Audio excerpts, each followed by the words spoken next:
গ্যাসের জল দিয়ে নিভাবে না।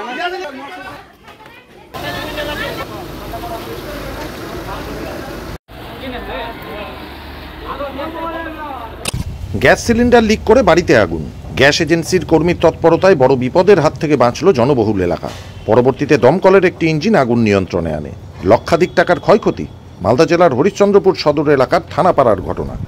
স্থানীয় বাসিন্দা গৌতম দাসের বাড়ির রান্নাঘরে এদিন রান্নার গ্যাসের সিলিন্ডার থেকে গ্যাস লিক করে অগ্নিকাণ্ডের ঘটনাটি ঘটে। সিলিন্ডারে আগুন জ্বলতে দেখে ছড়িয়ে পড়ে ব্যাপক আতঙ্ক। সিলিন্ডার বিস্ফোরণের আতঙ্ক ছড়িয়ে পড়ে, বাড়ির লোকেরা বাইরে বেরিয়ে যায়। আগুন লেগেছিল গ্যাস সিলিন্ডারে, তারপরে গ্যাস সিলিন্ডারে আগুন আমরা জানতে পারি, সবাই হালাহালি করে আমরা কাজে ছিলাম, আমরা খবর পেলাম যে বাড়ির পাশে আগুন লেগেছে গ্যাস সিলিন্ডারে। আসলাম, এসে দেখছি যে গ্যাস সিলিন্ডারে ধাঁধা করে আগুন জ্বলছে। আমরা চট দিলাম, থামা না পারে। তারপরে ফায়ার ব্রিগেড ডাকলাম, তারপরে আমরা ডাকলাম আমাদের এখানে যে গোপালদা এসএনজি খুলেছে, ওখানে খবর দিলাম। তো গোপালদার স্টাফ এসে আমাদের সিলিন্ডারটাকে উদ্ধার করে আমাদের আগুনটা বন্ধ করলো। গৌতম দাসের বাড়ি। এখন ক্ষয়ক্ষতি এখন তো বোঝা গেল না, এখন জল এখন কত কী হয়েছে, এখন আগুনটা উপরে উঠেনি।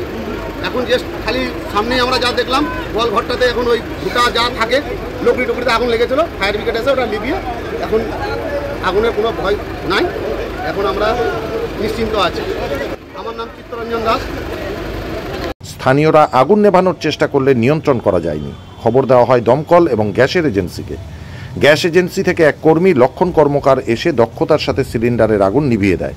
পরবর্তীতে ছড়িয়ে পড়া আগুন নিয়ন্ত্রণ করে দমকল। আসবাবপত্র পুড়ে যাওয়া সহ লক্ষাধিক টাকার ক্ষয়ক্ষতি হয়েছে বলে জানা গিয়েছে।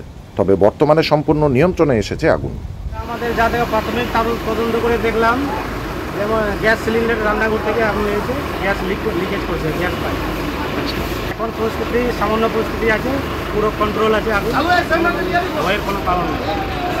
হ্যাঁ, গ্যাস লিক করার কারণে আগুন, গ্যাস লিক করে আতঙ্কে সব ঘাবড়ে যায়, কিন্তু ঘাবড়ানোর কোনো ব্যাপার না। আমাদের দমকল থেকে ওটা অ্যাওয়ারনেস প্রোগ্রাম করেছি অনেকবারই, বুঝেছি, তা সত্ত্বেও লোকের আতঙ্ক রাখছে না। গ্যাস সহজেই বাস্ট হয় না, ওটা পুরো টেকনিক আছে, পুরো টেকনিক্যালি ওটা নিভিয়ে দিতে হবে। বলছি সিলিন্ডারে কি আগুন ধরে নিয়েছিল নাকি? না, সিলিন্ডারে আগুন যায়নি। আপনার সিলিন্ডারে রেগুলেটরটা আছে, রেগুলেটরটা অবধি আগুন গেছিলো, যেটা করে জল দিয়ে অফ করে তারপরে ওটা বের করা হয়। আমার নাম Uttam Kumar Singha, leader Harishchandrapur fire. Bureau report, Sangbad Bangla TV.